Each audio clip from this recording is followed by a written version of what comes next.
अब इनकी कोशिश हो रही भारत तोड़ो, गेरुआ कपड़े पहनते हैं और सर पे बाल भी नहीं रखते। तो ऐसे एक नेता है जो बीजेपी ने पैदा की है। ठीक है कि हम उससे कोई, मैं ये कह रहा हूँ उनको, बीजेपी को, या तो सफेद कपड़े डालो या तो सन्यासी कपड़े डालते हो, गेरुआ डालते हो, पॉलिटिक्स से बाहर हो जाओ।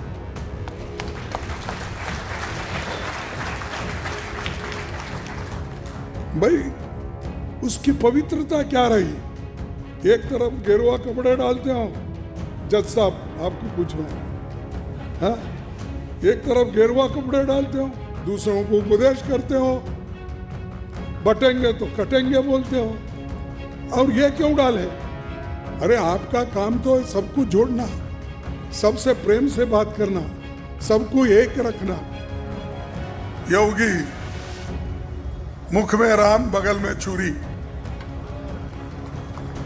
साधु का ड्रेस डालते हैं और वो ये बोलते हैं कि बटेंगे तो कटेंगे।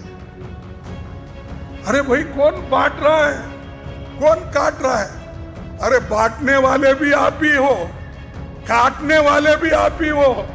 खड़गे जी अनावश्यक रूप से मेरे ऊपर लाल पीले हो रहे हैं, गुस्से में। खड़गे जी मेरे ऊपर गुस्सा मत करिए, मैं तो आपकी उम्र का सम्मान करता हूं। आपको गुस्सा करना है तो निजाम पर करिए, हैदराबाद के निजाम को, जिस हैदराबाद के निजाम के रजाकारों ने आपके गांव को जलाया था, हिंदुओं की निर्मम हत्या की थी। रिक्वेस्ट कर रहा हूं, बाबा तुम ये बाबा का ड्रेस छोड़ दो, आप ये गेरुआ पहनने का छोड़ दो कलर, आप सफेद कपड़े पहनो, जनता की सेवा करने के लिए बाहर आओ।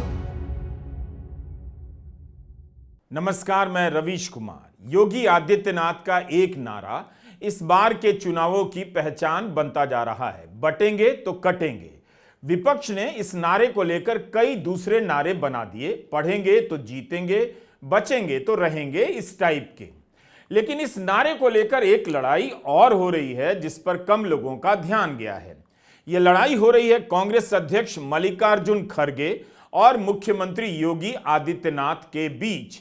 11 नवंबर को झारखंड के पलामू की रैली में मल्लिकार्जुन खड़गे बटेंगे तो कटेंगे पर विस्तार से बात करते हैं और सख्त विरोध करते हैं। इस तरह का विरोध कांग्रेस के किसी भी नेता ने निरंतर रूप से, वैचारिक रूप से नहीं किया। आलोचना जरूर की, मगर मल्लिकार्जुन खड़गे के विरोध से लगता है यह नारा उन्हें ज्यादा चुभ गया है। उनके भाषणों को सुनिए तो खड़गे इसे व्यापक विरोध का पैमाना बना देते हैं। आप खड़गे के बयान के इस हिस्से को सुनिए। वे केवल आलोचना नहीं कर रहे हैं, बल्कि धर्म की आड़ में, धार्मिक पहनावे की आड़ में राजनीति करने का भी विरोध करते हैं। जिस तरह से खड़गे ने योगी को निशाना बनाया है, उसके हिसाब से तो यह बड़ी लड़ाई में बदल जानी चाहिए थी, लेकिन योगी बनाम खड़गे बनकर रह गई है। यूपी का चीफ मिनिस्टर तो वो माहिर है ना, वो हमेशा बोलता कटेंगे तो बटेंगे तो कटेंगे, वो करेंगे ये करेंगे।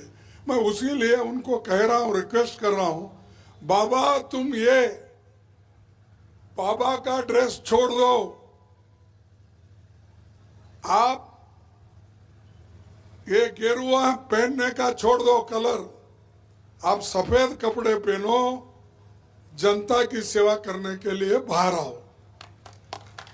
वो सब छोड़ के तेरा भी मेरा, मेरा भी तेरा बोले जैसा पॉलिटिक्स में गेरू कपड़े डाल के मैं साधु हूं एक तरफ बोलते हैं, मैं संत हूं एक तरफ बोलते हूं, मैं नाथ पंथ का मुखिया हूं बोलते हैं। ये क्यों बोलते हैं भाई?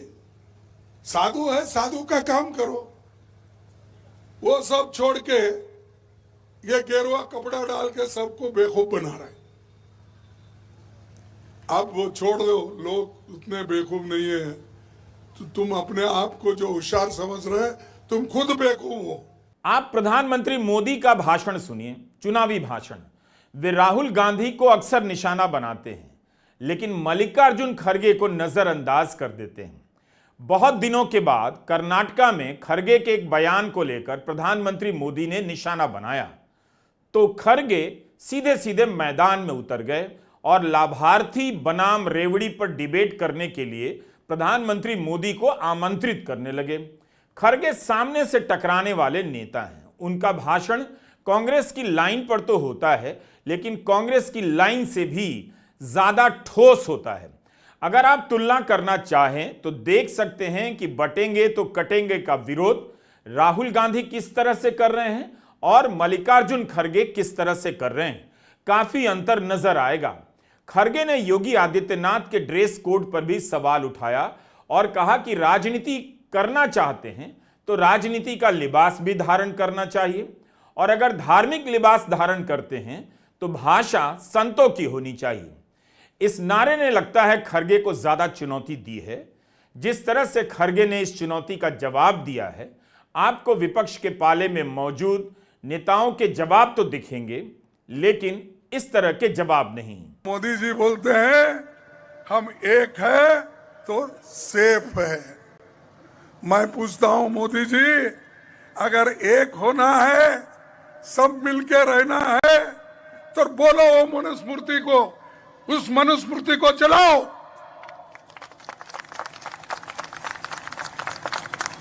और एक होने की बात करो तुम। मैं वोटों के लिए एक होना और बांटना लोगों को आप काम करते हैं। कांग्रेस कभी ये बात नहीं करेगी। कांग्रेस हमेशा एक होके, एक रह के देश के लिए काम करी। इसीलिए तो महात्मा गांधी जी अपना प्राण दिए। उसका प्राण लिए कौन? कौन लिए? तुमको वो भी याद नहीं, तो इसीलिए वो वोट कैसा देंगे आप नितिन? हाँ, गोडसे ने मारा। खड़गे मनुस्मृति जलाने की बात करते हैं। बीजेपी उनकी इस बात को नजरअंदाज कर जाती है, क्यों नहीं जवाब देती है। मनुस्मृति जलाने की घटना का संबंध डॉक्टर भीमराव अंबेडकर के अभियान से है। 25 दिसंबर 1927 को महाड में डॉक्टर अंबेडकर ने हजारों लोगों के बीच मनुस्मृति का दहन किया। मनुस्मृति को दलितों के पिछड़ेपन और आर्थिक गुलामी का कारण बताया। बाकायदा उस अवसर पर एक प्रस्ताव पास हुआ जो अपने आप में एक ऐतिहासिक दस्तावेज है। कहा गया कि यह किताब इंसानियत को बांटने वाली है, उसे नष्ट करने वाली है। दलित चेतना के इतिहास में यह घटना मील का पत्थर मानी जाती है। मल्लिकार्जुन खड़गे बटेंगे तो कटेंगे के नारे को मनुस्मृति से जोड़ते हैं और बताते हैं कि बांटने की विचारधारा कहां से शुरू होती है, इस विचारधारा की जड़ कहां कहां मौजूद है। इन्होंने बांटने का काम खुद किया। कैसा? इन्होंने तो हजारों सालों से पहले हमको बांटे, हजारों सालों से सप्रेस करे, हमको काटते ही आ रहे हैं। बांटे कैसा? इस देश में मनुस्मृति बनाए। मनुस्मृति में पहले ही बांट दिए। एक है ब्राह्मण, हमारे ओम प्रकाश साहब बैठे हैं, लेकिन उनके लिए नहीं बोल रहा हूं मैं। ब्राह्मण दूसरे योगी वाले एक बैठे ब्राह्मण, दूसरे बैठे क्षत्रिय, तीसरे बैठे वैश्य, चौथे बैठे शूद्र, और एक क्लास निकला उसमें अति शूद्र। अरे पहले 5 लोगों को तो आपने ही बांटा, तो एक ही कहां रखे आप? कहाँ है यूनिटी? और मोदी जी बोलते हैं हम एक है तो सेफ है। मैं पूछता हूं मोदी जी, अगर एक होना है, सब मिलके रहना है, तो बोलो वो मनुस्मृति को, उस मनुस्मृति को चलाओ। योगी आदित्यनाथ को भी लगा होगा कि खरगे हल्के अंदाज में आलोचना नहीं कर रहे हैं। जाहिर है उन्हें जवाब देना था, लेकिन क्या योगी आदित्यनाथ ने अपने जवाब में मनुस्मृति वाले पहलू पर भी कुछ कहा है? योगी आदित्यनाथ खरगे का जवाब देने के बजाय उनके जीवन के उस प्रसंग पर चले गए जिसे कभी भी खरगे ने सांप्रदायिक रूप देने की कोशिश नहीं की। हिंसा की घटना के बदले उन्होंने नफरत का कभी प्रसार नहीं किया, लेकिन योगी उनके जीवन की उस घटना को बीच बहस में ले आते हैं। खड़गे जी अनावश्यक रूप से मेरे ऊपर लाल पीले हो रहे हैं, गुस्से में हैं। खड़गे जी मेरे ऊपर गुस्सा मत करिए, मैं तो आपकी उम्र का सम्मान करता हूं।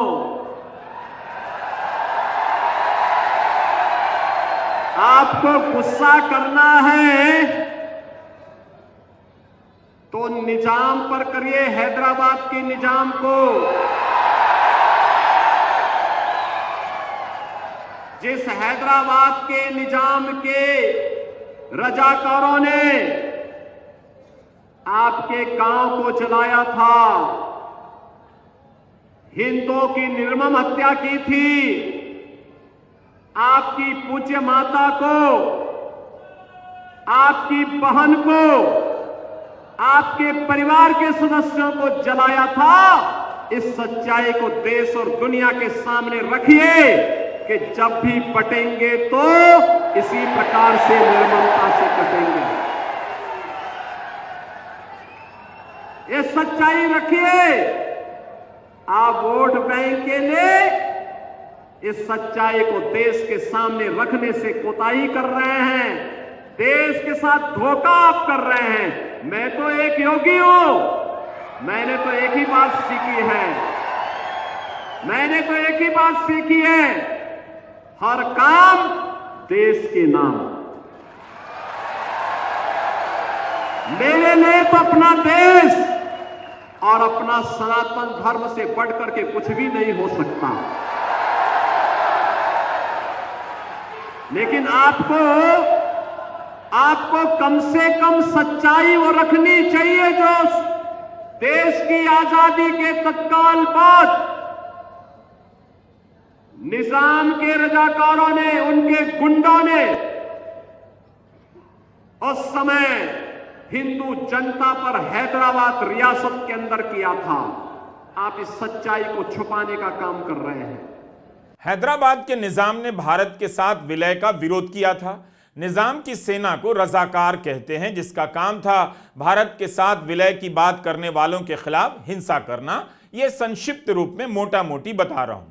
इसी के जवाब में मल्लिकार्जुन खड़गे के बेटे प्रियांक ने ट्विटर पर लंबा सा जवाब लिखा है।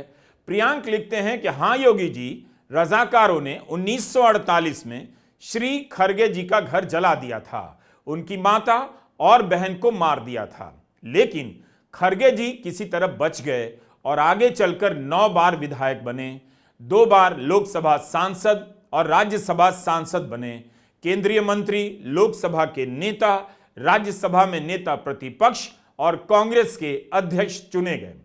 प्रियांक खड़गे आगे लिखते हैं कि उन्होंने अपनी त्रासदी को कभी राजनीतिक लाभ के लिए इस्तेमाल नहीं किया, ना कभी विक्टिम कार्ड खेला, ना नफरत की भावना को अपने जीवन पर असर करने दिया। रजाकारों ने इस घटना को अंजाम दिया, पूरे मुसलमान समुदाय ने नहीं। हर समुदाय में खराब लोग होते हैं जो गलत करते हैं। तो यह बताइए सीएम साहब, आपकी विचारधारा खड़गे जी को बराबर मानने से मना करती है, इंसानों में भेदभाव करती है।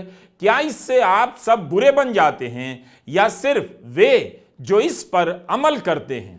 प्रियांक खड़गे आगे लिखते हैं कि अगर किसी समुदाय में भेदभाव की विचारधारा है भी तो उस कारण क्या उस समुदाय का हर एक व्यक्ति गलत हो जाता है?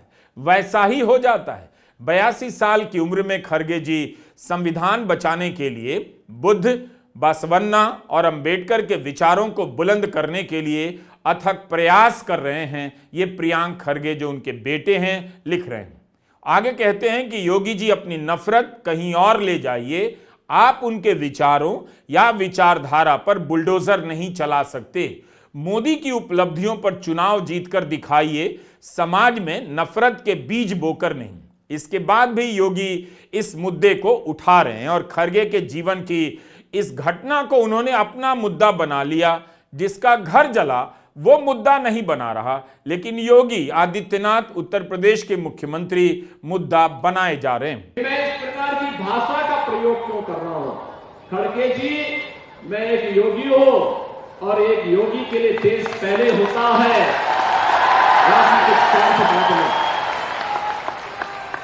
यही अंतर है एक योगी में और आप में कि मेरे लिए देश पहले है, क्योंकि मेरे नेता मोदी जी ने हमें यही बताया है कि पहले हर काम देश के नाम।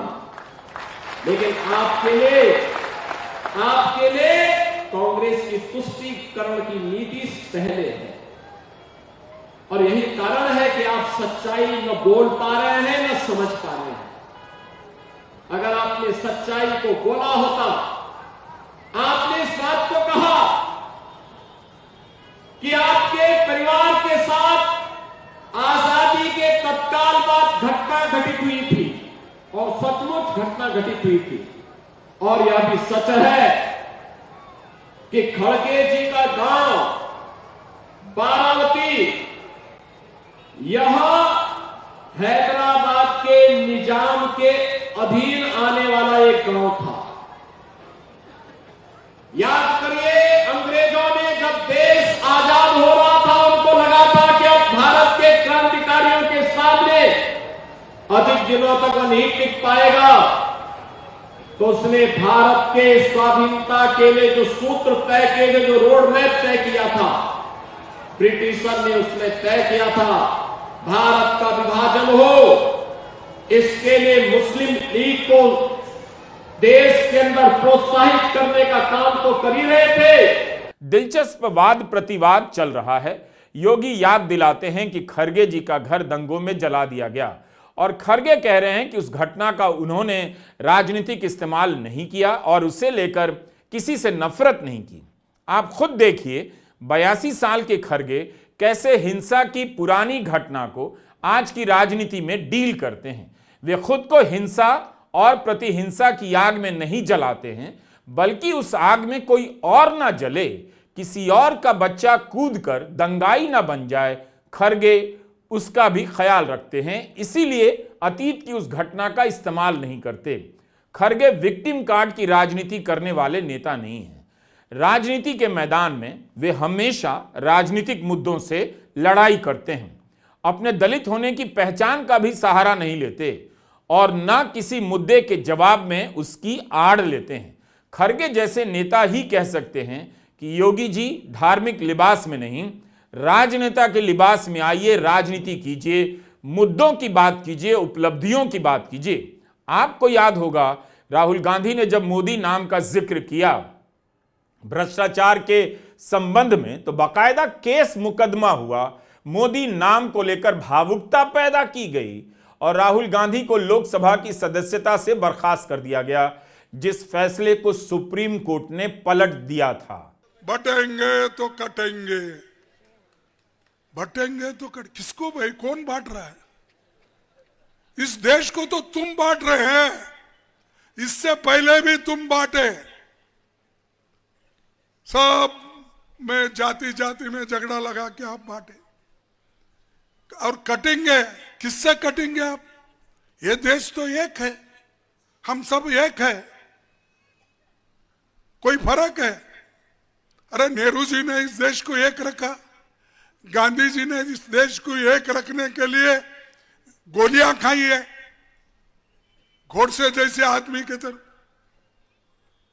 इंदिरा गांधी ने अपनी जान दी, राजीव गांधी ने अपना जान दिया, आपके पास कोई तो एक जान दिया है। महाराष्ट्र की सभाओं में मल्लिकार्जुन खड़गे का भाषण मराठी में हो रहा है। कर्नाटका में पैदा हुए खरगे जमकर मराठी में भाषण दे रहे हैं। झारखंड जाते हैं, वहां हिंदी में भाषण देते हैं, लौटकर महाराष्ट्र आते हैं, मराठी में शुरू हो जाते हैं। 72,000 करोड देऊन अनेक शेतकऱ्यांचे कर्ज माफ केले पुरे भारतात। मोदीने काय केलं? मोदीने केले 16 लाख करोड रुपये श्रीमंताचं कर्ज माफ केलं। 16 लाख करोड। आता सांगा, हे चांगले आहेत?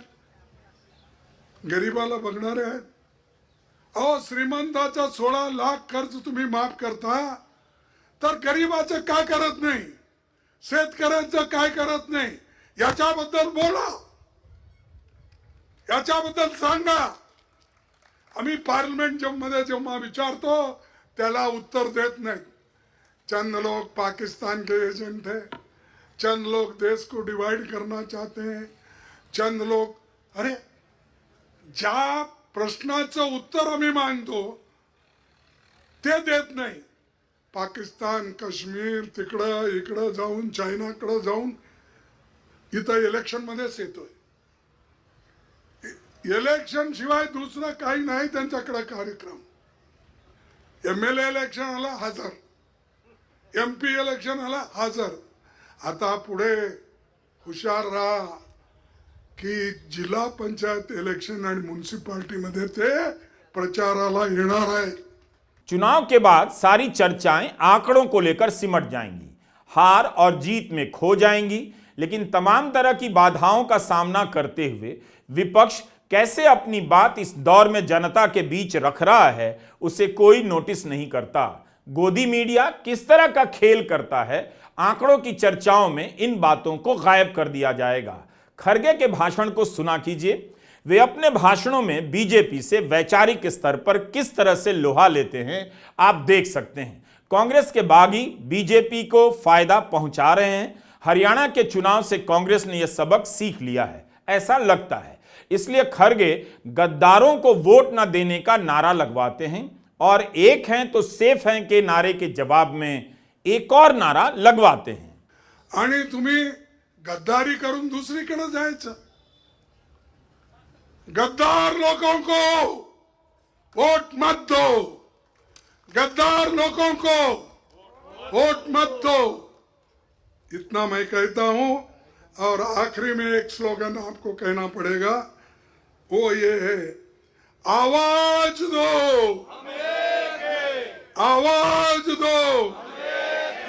ह्या लाईन मध्ये कुणी जरा आवाज कमी आहे त्यांची, आवाज दो। बीजेपी के लिए झारखंड और महाराष्ट्र में बटेंगे तो कटेंगे, एक हैं तो सेफ हैं का नारा थीम नारा बन गया है।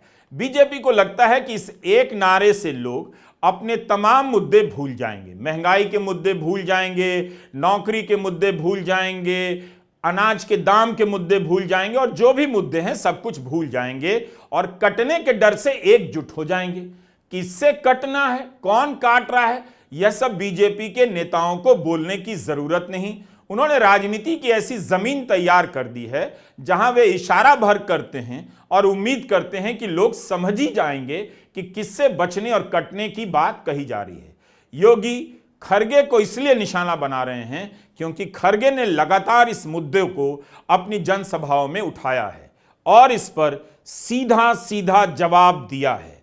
नमस्कार, मैं रवीश कुमार।